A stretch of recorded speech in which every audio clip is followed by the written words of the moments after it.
Inhliziyo zethu phefumlo wethu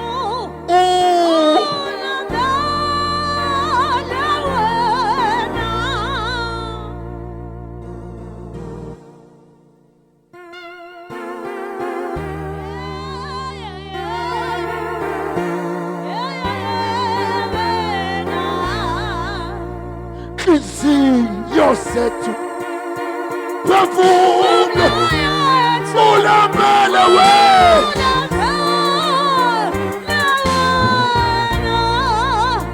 inhliziyo zethu phefumlo ulamela wethu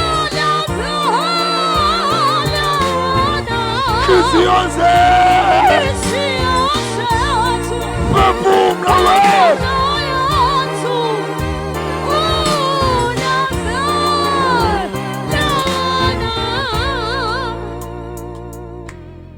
ake shayele uNkulunkulu izandla.